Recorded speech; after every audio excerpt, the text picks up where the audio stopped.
मेरे साथ हैं रवि प्रकाश यादव। रवि मरीन इंजीनियर हैं। 10 साल हो गए इनको शिप पे मरीन इंजीनियरिंग कंप्लीट करके इन्होंने मर्चेंट नेवी ज्वाइन की, शिप ज्वाइन किया और वहाँ पे ये 10 साल रहे। और जो लास्ट पोस्ट थी इनकी वो थी सेकंड इंजीनियर की, है ना? Second engineer. बता दूं आपको कि सेकंड इंजीनियर के बाद आप एक पेपर देते हैं और उसके बाद आप चीफ इंजीनियर बन जाते हैं। मतलब शिप पे जो इंजीनियरिंग का डिपार्टमेंट है उसके हेड होते हैं आप, सर्वा होते हैं आप। तो he has worked for around 24 months, 24 महीने as a second engineer. Second engineer इन्होंने 24 महीने काम किया और ये एलिजिबल थे चीफ इंजीनियर बनने के लिए एग्ज़ाम दे के। लेकिन इन्होंने एसएससी सीजीएल के थ्रू क्लियर किया AAO का एग्ज़ाम, असिस्टेंट ऑडिट ऑफिसर, और फ़िलहाल वर्किंग है दिल्ली में। तो जानेंगे इनसे कि वो क्या चीज़ थी जिसकी वजह से इन्होंने इतना बड़ा करियर, इतनी बड़ी पोस्ट छोड़ दी। और बता दूं आपको, जो सैलरी थी उनकी लास्ट टाइम वो भाई साहब $10,000 थी, $10,000। मतलब ये एक महीने की बता रहा हूँ आपको। मतलब अगर आप इसको आज के रेट से कन्वर्ट करेंगे तो लगभग 7.5 लाख रुपए पर मंथ। फिर भी इन्होंने ज्वाइन किया AAO। जानेंगे कि ऐसी हिमाकत कौन करता है और वो क्या सर्कमस्टांसेस थे, क्या सोच के इन्होंने ज्वाइन किया था, समझेंगे। उस पर भी बात करूँगा। प्लस थोड़ा सा शिपिंग इंडस्ट्री को भी, मर्चेंट नेवी में कैसे हमारे जो आपके छोटे भाई बहन हो अगर आप भेजना चाहते हो तो कैसे उनको भेज सकते हैं आप, उस पर भी थोड़ी सी मैं डिटेल में बात करूँगा इनसे, ठीक है? ऑब्वियसली अगर कुछ ऐसा मूड बने कि मर्चेंट नेवी वगैरह में भेज रहे हो तो कहीं गलत हाथों में ना जाए, एक बार कमेंट ज़रूर करिएगा आप लोग। मैं इनसे इन्फॉर्मेशन को ज़रूर वेरीफाई करा लूँगा, ठीक है? ठीक है रवि, इतना कर देंगे आप? हाँ ज़रूर सर, कोई दिक्कत हाँ, तो रवि सबसे पहले आप ये बताइए कि आपने किस ईयर में इंजीनियरिंग कंप्लीट की थी? सर मैं 2006 एंट्री बैच था और 2010 पास आउट बैच था। मतलब सो 2010 में आपने इंजीनियरिंग? हाँ, 2010 में मैंने इंजीनियरिंग कंप्लीट कर ली थी अपनी। मैं मरीन इंजीनियरिंग मतलब इंडिया के टॉप कॉलेज में से टॉप कॉलेज में ही हमारा कॉलेज है, marine engineering and research institute Kolkata, जिसको अर्लियर DMET के नाम से शिपिंग इंडस्ट्री में काफ़ी फेमस है। मेरी के नाम से? मेरी कोलकाता? नहीं, मेरी कोलकाता अभी प्रेजेंट टाइम में नाम है सर। हाँ, लेकिन पहले वो DMET के नाम से शिपिंग इंडस्ट्री में बहुत फेमस था। Okay. और अभी भी ओल्ड पीपल्स जो शिपिंग इंडस्ट्री के हमारे वेटरन हैं वो इसको DMET के नाम से ही बोलना पसंद करते हैं। ओके, तो फिर आपने कंप्लीट किया और उसके बाद आप शिप पे चले गए, है ना? हाँ सर, मैं 2010 में कंप्लीट करके, और मेरे साथ मैं थोड़ा लकी था कि कुछ स्कीम के तहत मैं during the engineering 7th semester में ही शिप पे चला गया था एज ए ट्रेनी। ओके। तो मैं जैसे ही इंजीनियरिंग कंप्लीट किया तो डायरेक्टली मैं 4th इंजीनियर ऑफिसर वहाँ पे ज्वाइन किया शिप पे। अच्छा, एक एग्ज़ाम देकर, जो कि DG शिपिंग को एग्ज़ाम देना होता है। फिर उसके बाद मैं वहाँ पर मेरा कोई भी इरादा दूसरे फील्ड में जाने का नहीं था, तो मैं शिपिंग में से बहुत खुश था, अच्छा सब कुछ था वहाँ पे, और मैं मेहनती हमेशा से ही था सर।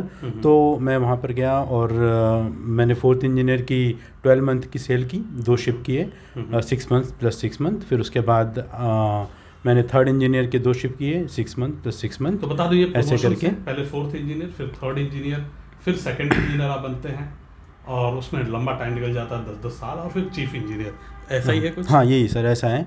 उसमें आपको पूरी छूट होती है, आप कितने भी समय घर पे रह लें, और नॉर्मली इसके एग्ज़ाम्स क्लियर करने में आपको 1 साल लग जाते हैं। एग्ज़ाम के प्रोसीजर ऐसे हैं कि आपको मतलब 8 से 12 मंथ तक लग जाते हैं। तो रवि, आपकी पहली सैलरी कितनी थी जब आपने शिप ज्वाइन किया था?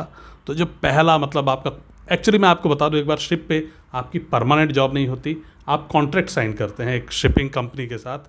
कितने महीने का होता है वो कॉन्ट्रैक्ट? सर वो कॉन्ट्रैक्ट रैंक के हिसाब से अलग अलग होता है। जैसे आप अगर एंट्री लेवल पे हैं तो आपको मिनिमम 6 मंथ का कॉन्ट्रैक्ट होगा वो। और फिर अगर जैसे कि मैं 4th इंजीनियर था, 3rd इंजीनियर था, 6 मंथ का कॉन्ट्रैक्ट था। फिर 2nd इंजीनियर बनते ही वो कॉन्ट्रैक्ट 4 मंथ्स का हो जाता है, और चीफ इंजीनियर का भी 4 मंथ का होता है। बट कुछ अच्छी कंपनियां हैं उस कॉन्ट्रैक्ट को 3 मंथ्स का भी देती हैं, और वो डिपेंड करता है आपकी सिचुएशन के हिसाब से भी, आपको कौन सा प्रेफरेंस है। किसी को 4 मंथ ही पसंद होता है, किसी को 4 मंथ का कॉन्ट्रैक्ट होने के बावजूद भी 6 मंथ करना है तो उसको 6 मंथ भी मिलता है। अच्छा, तो मतलब ऐसा कोई हार्ड एंड फास्ट नहीं है? नहीं sir, hard and fast minimum के लिए, मैक्सिमम के लिए हार्ड एंड फास्ट नहीं है उतना। आपको मिनिमम है तो मिनिमम 4 मंथ रहना पड़ेगा, और ऐसे करके। तो पहली सैलरी जो आपको मिली वो कितनी थी? सर वो मैं थोड़ा लकी था कि मुझे पहली सैलरी एज ए ट्रेनी जो मिली वो मेरे बैचमेट्स के मुकाबले काफ़ी अच्छी मिल गई, क्योंकि मैं जिस कंपनी में गया वो उस समय ट्रेनी को प्रमोट कर रही थी काफ़ी ज़्यादा। तो वो ईयर हमारे लिए काफ़ी लकी था। उसके बाद से कभी ऐसा लकी ईयर किसी भी ट्रेनी को नहीं मिला। तो हमको 1200 USD मिली थी, जिसमें 900 हमको इन हैंड मिला था, बाकी 300 हमको बोला गया था कि बाद में दिया जाएगा जब आप उसी कंपनी में कंटिन्यू करोगे। तो 900 USD पर मंथ के हिसाब से मुझे मिली थी। तो आपने कंटिन्यू किया उसमें? हाँ सर, मैंने कंटिन्यू किया। तो बाद में दिया उन्होंने पैसे $300 वाला? हाँ सर, उन्होंने बाद में मुझे उसके $150 दिए, और कंटिन्यू करना था तब तक मैंने उसको चेंज कर दिया था। दूसरी कंपनी में चला गया था, वो $150 मैंने छोड़ दिया। मतलब 1000 हम कह सकते हैं, $1000 का था पहला आपका। हाँ, तो जो ट्रेनिंग में सैलरी थी इनकी $1000, आज के हिसाब से अगर आप कन्वर्ट करेंगे उसको तो होते हैं 75,000 रुपये, जो कि भाई AAO की अभी करंट इनको इन हैंड मिल रहा होगा इसके अराउंड। एम आई करेक्ट? हाँ ये सर, इसी के अराउंड मुझे इन हैंड मिलता है। अभी 70,000 मिलता है सर इन हैंड। तो आप टैक्स सेविंग वगैरह कर लें तो उसी के हिसाब से एडजस्ट होता है। ठीक, 4-5 हज़ार ऊपर नीचे। ठीक, तो ये तो थी आपकी पहली सैलरी। फिर आपने लंबा टाइम बिताया 10 साल। एक थोड़ा सा जानना चाहेंगे कि करियर कैसा रहता है, क्या बहुत टफ है? नए लड़के जो तैयारी कर रहे हैं, ऑब्वियसली मेरे से जो बात हुई थी आपने कहा कि एंट्री तो टफ है, शिप मिलना थोड़ा मुश्किल है, लेकिन करियर वाइज कैसा है ये सर? कितना टफ है, मतलब किस तरह के लोग चाहिए इसमें? सर आज की डेट में तो एंट्री बहुत टफ हो गई है, और शिप लेकिन काफ़ी स्टैंडर्ड होते जा रहे हैं। हमारे टाइम में जब मैं 2010 में था तो उस समय एंट्री आसान थी, लेकिन शिप उतने अच्छे नहीं थे। शिप में बहुत मेहनत थी। शिप में 2 डिपार्टमेंट होता है, एक नेविगेशन साइड और एक engine side. Engine side department का काम बहुत टफ है सर। वहाँ आपको बड़ी बड़ी मशीनरीज देखनी होती हैं, और उसमें आपको सब तरीके के काम करने पड़ते हैं ऑयल से रिलेटेड। तो हाथ काला होना, थोड़ी मोड़ी चोट लगना, ये सब, जैसे थोड़ा मोड़ा जल जाना, क्योंकि बहुत हीट होता है वहाँ पर। 45 डिग्री के अराउंड जो है आपको काम करना पड़ता है। तो ये मेरी स्टार्टिंग थी सर। तो हमारे टाइम में शिप थोड़े टफ भी थे, उतने स्टैंडर्ड शिप नहीं थे, उतने इलेक्ट्रॉनिकली एडवांस्ड शिप नहीं थे। आज जब मैं छोड़ के आया तो सर, तो मैं बहुत बेस्ट और बहुत मॉडर्न शिप में था। उसमें सब कुछ आज के डेट में 1 टच कंट्रोल था सर, ऐसे करके। ओके, सब कुछ 1 टच था, ठीक है। लेकिन अभी भी टेम्परेचर, जैसे जो लड़के काम करेंगे, एक नया बच्चा जाता है तो 45 डिग्री टेम्परेचर में ही काम करना पड़ेगा?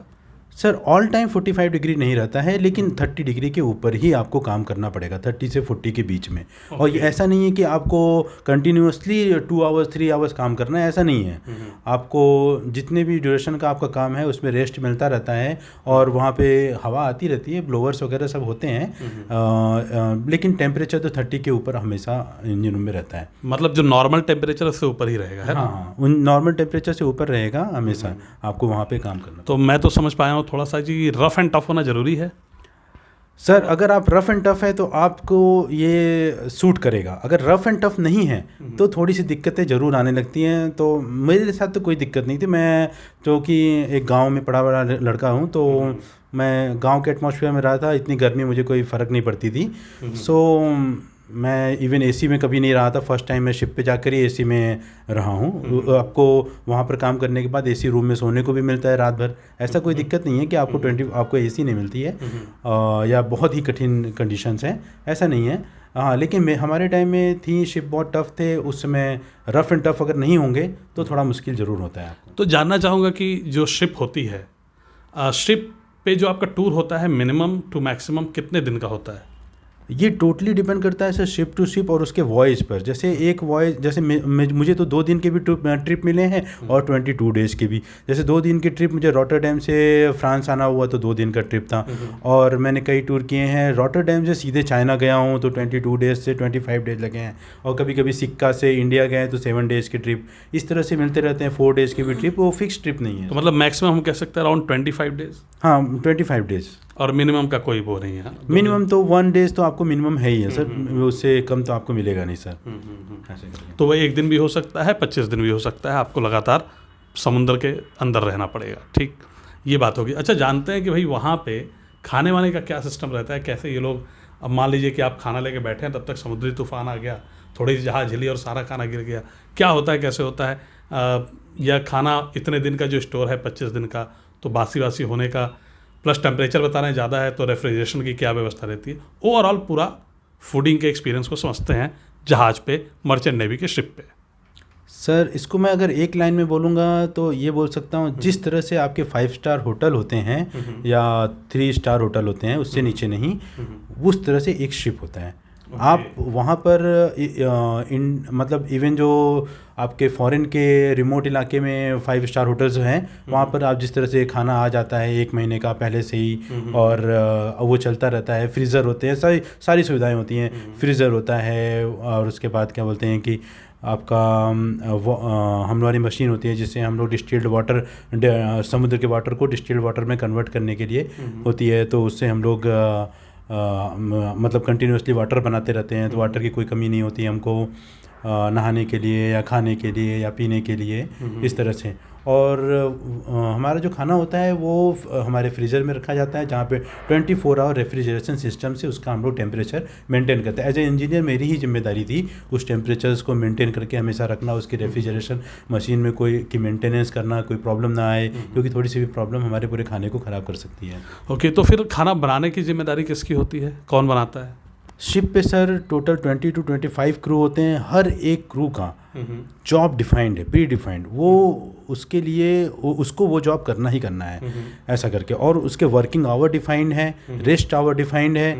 तो इस तरह से तो एक शिप पे खाना बनाने के लिए गैली, जिसको आप किचन बोलते हैं, उसको हम गैली बोलते हैं, गैली होता है, जहाँ पर एक चीफ कुक और इसकी हेल्प के लिए एक स्टीवर्ड रहता है। मिनिमम 2 लोग रहते हैं, किसी किसी शिप पे उससे ज़्यादा भी, किसी किसी शिप पे उससे कम भी हो जाते हैं। सॉरी, कम नहीं हो सकते कभी। कम नहीं हो सकते। ओके, तो एक चीफ कुक रहेगा, है ना? एक चीफ कुक और उसके साथ एक हेल्प करने के लिए स्टीवर्ड। ये 2 लोग हमारे 22 लोगों के लिए खाना बनाते हैं। अच्छा, तो ये लोग खाना तीनों टाइम का, ब्रेकफास्ट, लंच, डिनर? हाँ, ब्रेकफास्ट में नॉर्मली हम लोगों को कभी डोसा, कभी मतलब कि वड़ा। लेकिन डोसा वड़ा तो साउथ इंडियन फूड है, और आपकी जहाज़ इंटरनेशनल होगी तो वहाँ पे भी चलता है ये सब? हाँ सर, ऐसा नहीं है। नॉर्मली इंडियन चीफ कुक ही हमको हर जहाज़ पे मिल जाते हैं। इंडियंस काफ़ी डोमिनेट कर रहे हैं शिपिंग इंडस्ट्री में। तो मैं मल्टीनेशनल क्रू के साथ भी सेल किया हूँ, फिलिपिनोज़ के साथ, क्रोएशियन के साथ, रोमानियन के साथ, और क्या बोलते हैं कि यूक्रेनियन के साथ मैंने सेल किया हुआ है। तो लेकिन चीफ कुक जो है ना, मुझको सिर्फ एक बार को छोड़ के हमेशा इंडियन ही मिला है। अच्छा, तो वो इंडियन खाना तो बनाता ही है। मल्टीनेशनल क्रू के केस में वो ट्रेंड होता है उनका, जो जिस देश के वो लोग हैं, यूरोपियन कंट्रीज़ के या फिर फिलिपीनी कंट्रीज़ के, तो वहाँ उनका भी खाना वो बनाता है। लेकिन हमको हमारा इंडियन खाना मिल जाता है, ऐसा कोई दिक्कत नहीं है। तो मतलब इंडियन खाना बढ़िया मिल जाता है एकदम? हाँ सर, इंडियन। तो शाकाहारी मिलता है या? सर शिप पे ऐसे बहुत से लोग मिलेंगे जो प्योर शाकाहारी होते हैं, जो अंडा तक नहीं खाते। काफ़ी शिप के बारे में मिसकंसेप्शन है, लेकिन अगर आप नॉन वेजिटेरियन हैं तो आपके लिए सर्वाइवल थोड़ा इजी हो जाता है, ऐसा करके। अब क्योंकि आपको फ्रेश वेजिटेबल्स ऑलवेज अवेलेबल नहीं रहती हैं। सही तो बात। आप वेजिटेरियन में अगर हैं तो आपको दाल या bread, butter, jam, cornflakes, milk तो बहुत रहते हैं, जूस भी बहुत रहता है, तो इस पे सर्वाइव करना पड़ता है आपको। मतलब ऑब्वियसली जैसे पालक वालक नहीं मिल पाएगा आपको, है ना? हाँ, मिलता है, लेकिन आपको कंटिन्यूसली मिलते रहेगा 25 डेज। अगर लॉन्ग रूट हो गया तो इसकी गारंटी नहीं है। ओके, वो ख़त्म हो जाया करते हैं। ठीक, ये बात हो गई खाने पीने की बात। अच्छा, क्या तूफान उफान भी आते हैं? मतलब डर वर लगता है कभी?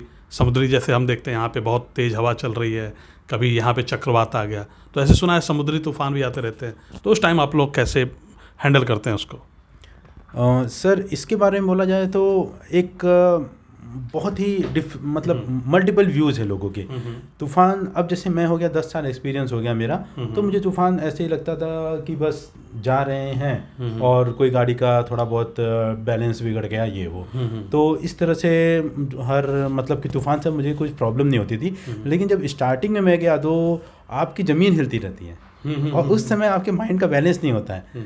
तो आप पहली बात तो कंसंट्रेट तो नॉर्मल टाइम में भी शिप पे करना मुश्किल हो जाता था। पढ़ाई लिखाई तो थोड़ा बहुत ही मुश्किल है, कंसंट्रेशन वाली पढ़ाई तो बहुत मुश्किल है। नॉर्मल जो आपका है रूटीन पढ़ाई, वो आप कर सकते हैं। और दूसरी बात कि आप जब काफ़ी सीवियर स्टॉर्म आता है तो आप इसके कई वीडियोज भी पड़े हुए हैं, तो आप पूरी ज़मीन हिलती है, तो वोमिटिंग होना, चक्कर आना, और आपको जैसे बस में कभी कभी फीलिंग आती है किसी किसी को, मुझे तो इस तरह की फीलिंग नहीं आती है, लेकिन किसी किसी को इस तरह से आती है। मुझे भी स्टार्टिंग में मैं शिप पे गया था तो मुझे भी उस तरह की फीलिंग आई थी, जिसको सी सिकनेस भी नाम दिया जाता है। तो उसके बाद स्टार्टिंग में 1-2 बार आने के बाद मुझे कभी ऐसा फील नहीं हुआ, बहुत ज़्यादा दिक्कतें कभी नहीं आई। तो मतलब है ज़्यादा, कुछ लोगों तो सी सिकनेस के कारण शिपिंग छोड़ देते हैं। अच्छा। मैक्सिमम लोगों का रीज़न ये होता है सी सिकनेस के कारण से शिपिंग छोड़ने का।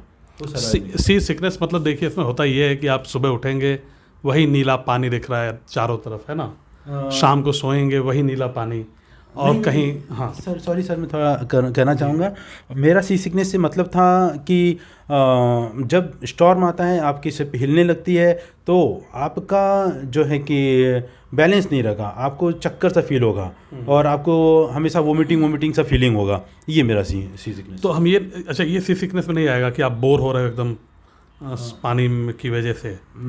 हो सकता है सर इसके डेफिनेशन में हो, लेकिन मेरे सी सिकनेस की डेफिनेशन में नहीं है सर। Okay alright. वो किस डेफिनेशन में हो सकता है होगा सर, मुझे नहीं अभी ऐसा कुछ है, क्योंकि ये तो आप बोर तो कहीं भी हो सकते हो सर, लैंड पे भी बोर होते हो सर, लैंड जॉब में भी कहीं भी ऐसा करके। अच्छा, तो फिर जैसे आपकी जहाज़ जहाँ रुकती है, जैसे मान लीजिए आप एक कंट्री से दूसरी कंट्री, आपने बताया 2 दिन का आपका टूर था, पहुँचे, तो क्या उस कंट्री में फिर आप घूम सकते हैं आसपास या अलाउ नहीं होता है? क्योंकि आपके पास एक कंट्री की पासपोर्ट है, वहाँ आपकी जहाज़ जा रही है, तो आप क्या घूम सकते हैं आसपास या नहीं?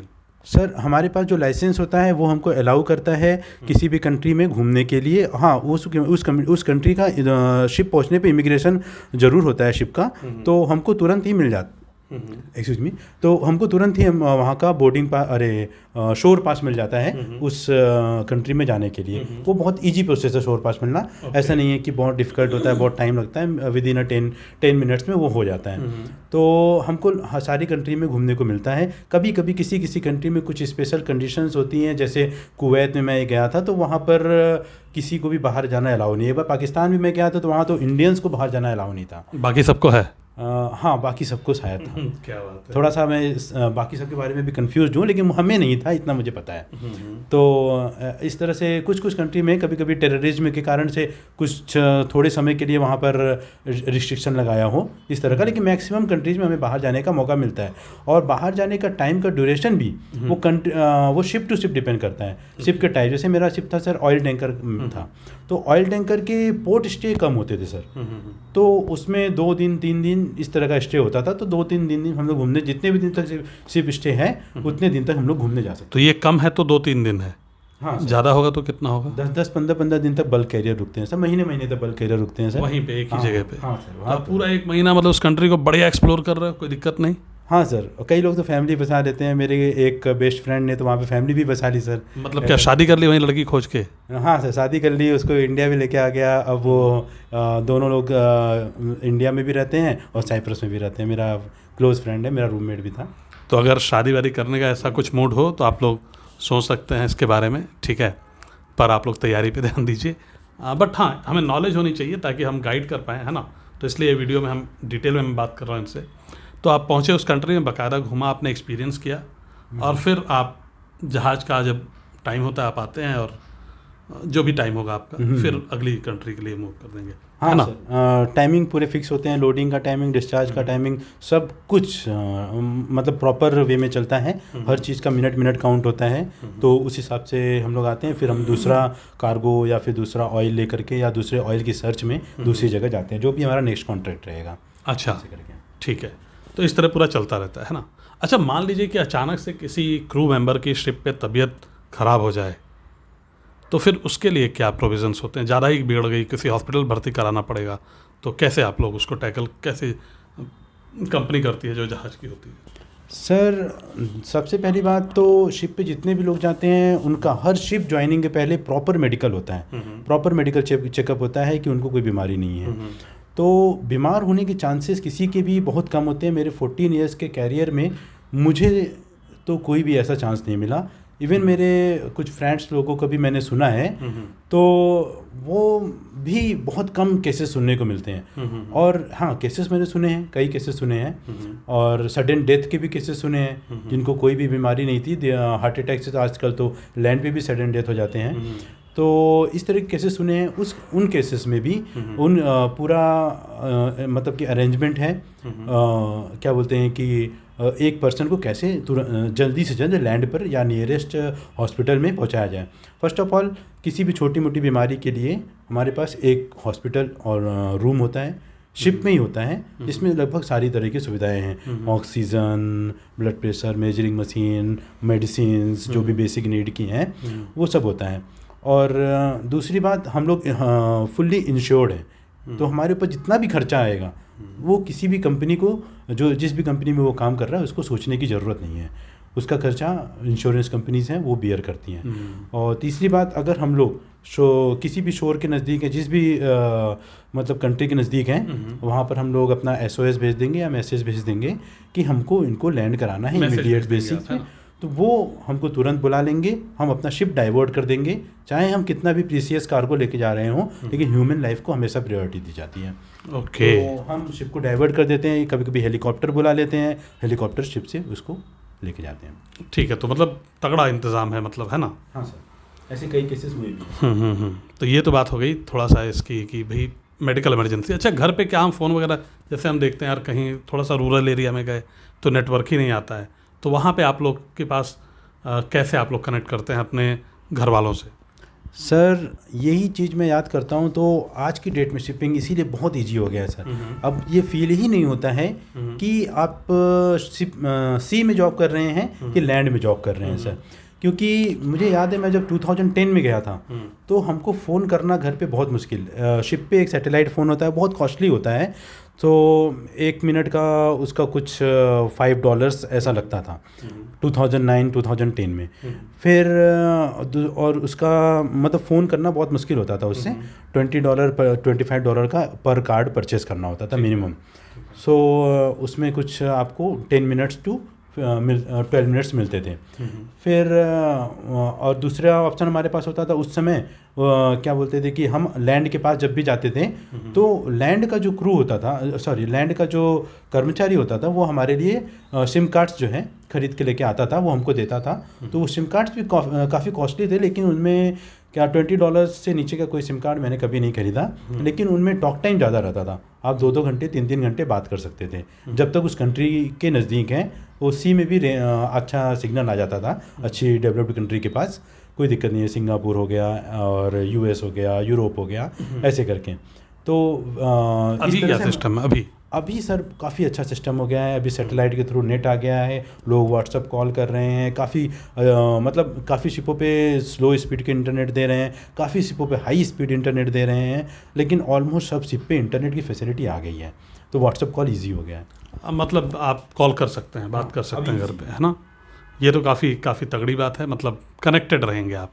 ठीक है, मेरे ख्याल से। और बाकी अगर हम बात करें कि एक आपने फ्रेश ज्वाइन किया था, 10 साल में आप सेकंड इंजीनियर थे, मेरे ख्याल से 1 साल में और आप चीफ इंजीनियर होते, है ना? मैं तो चीफ इंजीनियर के लिए पूरा एलिजिबल हो चुका हूँ, बस मुझे एग्ज़ाम क्लियर करना है, और मेरा मैक्स टू मैक्स एक शिप जो है सेकंड इंजीनियर करने के बाद मैं चीफ इंजीनियर बन जाऊँगा। तो मतलब मैं कह लूँ 6 महीना 1 साल और, है ना? हाँ, 1 साल और। तो 11 साल में चीफ इंजीनियर। हाँ। और चीफ इंजीनियर पे सैलरी फिर कितनी होती है? चीफ इंजीनियर पे सैलरी भी शिप टू शिप डिपेंड करती है। अब मैं ऑयल टैंकर में था, तो ऑयल टैंकर में मिनिमम 12,000 आपको मिलेगा। 12,000 क्या $, मतलब लगभग 9 लाख रुपीस पर मंथ, है ना? अब ये सारी बातें तो ठीक हैं, हो सकता है कुछ चीज़ें और आपके क्वेरीज हों शिप को लेके, तो वो आप लोग ज़रूर कमेंट में पूछिएगा, ठीक है? उसको हम रिप्लाई करेंगे। लेकिन अब मैं इस पे आता हूँ कि इतनी मतलब रिगरस काम करके और क्लाइंब करके लैडर आप पहुंच गए एकदम टॉप पे, है ना? फिर ये कैसे सोचा आपने कि यार SSC CGL की तैयारी करनी चाहिए, और कैसे दिमाग में आया, मतलब CGL के ये ख्याल कैसे आया आपके दिमाग में? सर एक्चुअली मैं यूपी बैकग्राउंड का हूँ, वो भी इलाहाबाद से, जहाँ मैंने बचपन से हमेशा प्रतियोगी छात्रों को देखा। इलाहाबाद के पास मेरा गांव था भदोई में, फिर फाइनली हम लोग इलाहाबाद में रहते थे रेंट पे, और अभी 1 तो घर हो गया है हमारा। सो वहाँ पर हमेशा मैंने प्रतियोगी छात्रों को देखा। और दूसरा, मैं अपने नाना को बहुत पसंद करता था, तो मेरे नाना ने मुझे बचपन से ही IAS बनने के लिए काफ़ी प्रेरित किया। इवन मेरा नाम भी कलेक्टर रखा, और मैं हमेशा से पढ़ने में अच्छा था। तो मैं पहले BHU में BSc किया 1 साल का, फिर जादवपुर यूनिवर्सिटी में पावर इंजीनियरिंग करी। उस समय एडमिशन वहाँ टफ था क्योंकि एकमात्र यूनिवर्सिटी है जादवपुर यूनिवर्सिटी जहाँ पे इंजीनियरिंग फ्री ऑफ कॉस्ट है। BSc 1 साल का मतलब ये है कि 1 साल बाद इन्होंने ड्रॉप कर दिया था क्योंकि इनका जादवपुर यूनिवर्सिटी में एडमिशन इंजीनियरिंग के लिए एडमिशन हो गया, जहाँ पे फीस लगती थी मात्र 5,000 रुपये, है ना। 5,000 4 ईयर की फ़ीस थी, 4 साल की, वो भी रिफंडेबल थी। हाँ, वो भी आप किसी मतलब कुछ डॉक्यूमेंट्स लगा के आप चाहें तो रिफंड ले सकते थे। तो फिर आपने बताया था उसको भी आपने छोड़ दिया, क्यों छोड़ दिया, क्या उसके बाद मेरा IIT के थ्रू मरीन कॉलेज में हो गया। तो उस ज़माने में उतना गाइडेंस देने वाले लोग नहीं थे, यूट्यूबर्स नहीं थे, आपके जैसे सर नहीं थे जिनको आप डायरेक्टली कॉल करके पूछ सके सर कि AAO में क्या क्या मुझे स्टेट्स पसंद है, क्या नहीं पसंद है, क्या क्या आगे जाके तकलीफ़ हो पाएंगी। तो उस समय तो इंसान सिर्फ ठप्पा देखता था कि IIT का ठप्पा लगा हुआ है तो इस तरह से चले जाओ और इस कॉलेज में जाने के बाद नौकरी पक्की होती है, ऐसा करके ब्रोशर वगैरह में लिखा होता था। तो ये सब करके चले जाते थे। जॉब के रिपरकशन क्या हैं और उसमें क्या मतलब बेनिफिट्स होंगे और प्रोज कॉन्स बेसिकली क्या क्या हैं वो उसमें पता नहीं चल पाते थे। अब एक छोटे बच्चे को अपना ही डिसीजन ले पाता था क्योंकि उसके घर वाले भी नहीं जानते थे इस फील्ड के बारे में।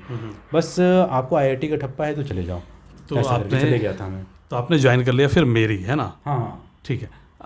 फिर नौकरी भी की, सब कुछ ठीक, करियर आपसे सेटिस्फाई रहे अपने मरीन लाइफ से? हाँ 10 साल। हाँ, मैं हमेशा अपनी मरीन लाइफ से सेटिस्फाई था। पहली बात तो मुझे पैसों की बहुत ज़रूरत थी, इसीलिए भी मैंने मरीन ही ज्वाइन किया था और पैसों की रिक्वायरमेंट कुछ साल में मेरी पूरी हो गई। मेरे घर में मुझे लगने लगा कि मैंने सफिशिएंट अर्न कर लिया है और मतलब कि घर के सभी लोग सेटिस्फाइड हैं, ऐसे करके। फिर उसके बाद मुझे मेरे नाना की इच्छा पूरी करने का सवाल आया। और दूसरी बात, मेरे साथ के कई लोग जो कि शिपिंग में रहना पसंद नहीं कर रहे थे, उनके घर की जो भी कंडीशन रही हो, तो बेसिकली शिपिंग अगर कोई छोड़ता है तो अपने घर की कंडीशन के कारण ही।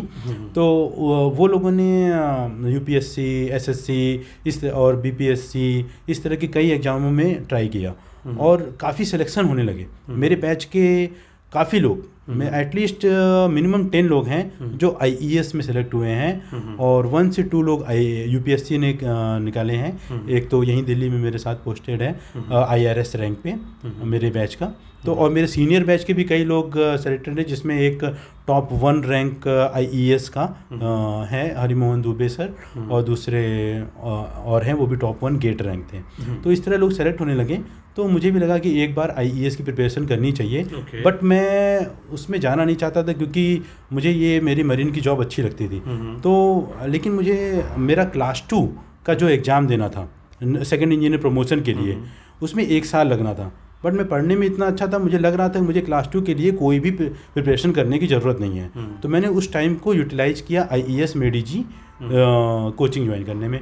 तो हालांकि मैं पूरी कोचिंग नहीं कर पाया उसको, बट मैंने एक अटेम्प्ट दिया और मैं सफल नहीं हो पाया IES मेडीजी कोचिंग में। बट उसी समय जो है कि मुझे गवर्नमेंट जॉब के लिए थोड़ा सा लालच आ गया। फिर क्योंकि मतलब मैं इतना पैसा अर्न कर रहा हूँ बट मेरे मोहल्ले में जो गवर्नमेंट जॉब है उसके घर में लोग ज़्यादा रिश्ते रखना पसंद करते हैं और उसके घर में लोग ज़्यादा आना जाना पसंद करते हैं। ये सब मैंने चीज़ें देखी तो मुझे लगा कि मैं इसके लिए लायक हूँ, क्योंकि ये बहुत टफ पेपर नहीं आ रहे हैं, इसको मैं शायद एक थोड़ी सी अच्छे से मेहनत कर लूँ तो कर सकता हूँ। तो IES में तो मेरी एज निकल गई थी क्योंकि मैं वापस क्लास 2 का पेपर मैं तुरंत ही निकल गया, जिसके लिए मुझे ज़्यादा मेहनत नहीं करनी पड़ी। वापस मैं शिपिंग में चला गया, सेकंड इंजीनियर रैंक पे मुझे तुरंत ज्वाइनिंग मिल रही थी, तो मैं रुकना नहीं चाहता था। तो मैं वहाँ चला गया। फिर वहाँ से मैंने करीब मेरे ख्याल से 12 मंथ की सेकंड इंजीनियर रैंक पे सेलिंग किया और SSC CGL मेरे फ्रेंड ने बोला भरने के लिए, तो मैंने SSC CGL का एग्ज़ाम भर दिया।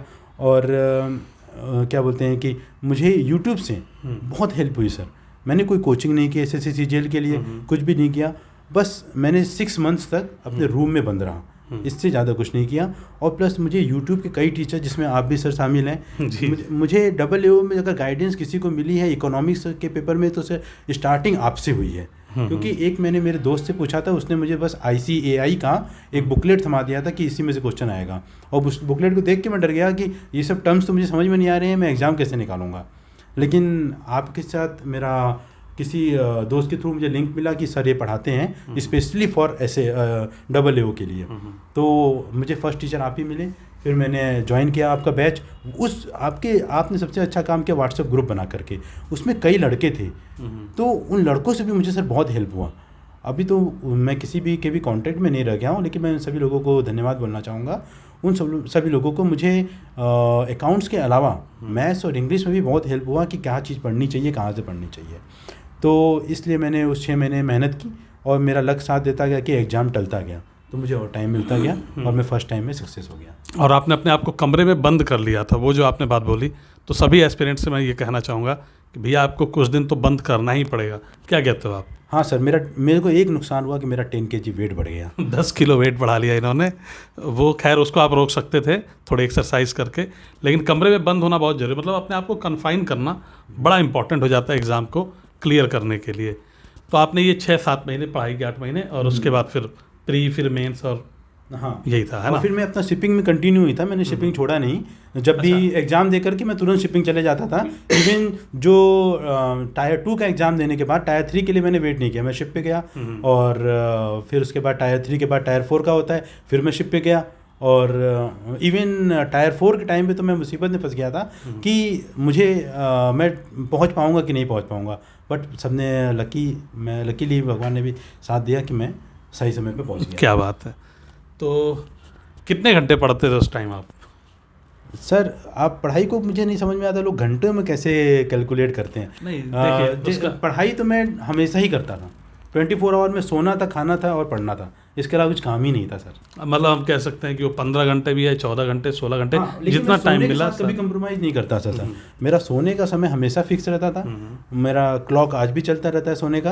कितने बजे से कितने बजे तक? 10 से 11 के बीच में हमेशा सो जाता हूँ। और सुबह पढ़ाई के समय तो अक्सर 4 से 5 के बीच में उठ जाता था, और आजकल थोड़ा लेट हो जाता है, लेकिन हमेशा मैं 4 से 5 उठ जाता था। ओके, तो इस तरह लगातार पढ़ाई 14 घंटे, 13 घंटे, 15 घंटे चलती रही आराम से? पढ़ाई तो चलती रहती थी सर, ऐसा कुछ और काम ही नहीं था ना सर मेरे पास। तो और फिर एग्ज़ाम, फिर सफलता, राइट? हाँ सर, एग्ज़ाम तो AAO आपने ज्वाइन कर लिया, कैसा लगा ज्वाइन करके? सर मैं सच बताऊं तो मैंने सिर्फ AAO सरकारी एग्ज़ाम का ठप्पा और मेरे नाना को का जो सपना था उसके लिए ज्वाइन किया था कि एक सरकारी नौकरी रहेगी। और मुझे कोई भी विश्वास नहीं था कि मुझे दिल्ली मिल जाएगा AAO। और चूँकि दिल्ली घर के बगल में था तो मुझे काफ़ी कंफर्ट जोन मिल गया, तो मुझे इसी में कंटिन्यू करने का मन करने लगा। और प्लस मेरे ज्वाइनिंग के टाइम में कोरोना पीरियड था, तो मैक्सिमम टाइम तो वर्क फ्रॉम होम ही था हमारा। सो इसमें भी मुझे काफ़ी अच्छी जॉब लगी। फिर अब जब से मैं काम कर रहा हूँ तब भी मुझे एक काफ़ी अच्छा सा फील हो रहा है कि नई चीज़ें, हमेशा मैं नई चीज़ें सीख रहा हूँ। और मतलब जो भी मेरी तरह जितने भी लड़के होंगे जो थोड़ा आगे बढ़ने की इच्छा रखते हैं, उनको अगर नई चीज़ें मिलने लगे तो उनकी ज़िंदगी में एक थोड़ा सा एक नया जोश आ जाता है कि अभी बहुत कुछ करना है, बहुत कुछ कर सकते हैं, बहुत कुछ सीखना है, अभी वही नहीं ख़त्म हो गया था सब कुछ ऐसे करके। तो इस तरह से मुझे काफ़ी मज़ा आ रहा है यहाँ पे। ओके, ठीक है। तो मेरे ख्याल से हम अब वीडियो को ख़त्म करें या अभी कुछ और कहना चाहेंगे आप? सर अभी तो बस यही कहना चाहूँगा कि ये जॉब काफ़ी अच्छी है, और इस जॉब को मतलब निकालने के लिए, इस जॉब को नहीं, किसी भी जॉब को निकालने के लिए मुझे तो नहीं लगता कि बहुत सारी बुक्स की ज़रूरत है। आप एक सेलेक्टेड बुक्स पढ़िए, और एक टीचर और एक मेंटर रखना बहुत ज़रूरी है। और क्या बोलते हैं कि बहुत ही लिमिटेड पढ़िए, लेकिन रिवाइज करते रहिए, कई बार पढ़िए। हाँ, कई बार पढ़िए, लिमिटेड और रिवाइज। अगर आप किसी चीज़ को रिवाइज नहीं करते हैं ना तो कुछ नहीं हो पाएगा। तो यहीं पे वीडियो ख़त्म करता हूँ। ले आएंगे एक और वीडियो आप लोगों के लिए जिसमें हम बात करेंगे इनका क्या एक्सपीरियंस रहा AAO पे, टोटल जॉब प्रोफाइल पे, सैलरी, प्रमोशन, सब कुछ समझेंगे। Thank you everyone, bye.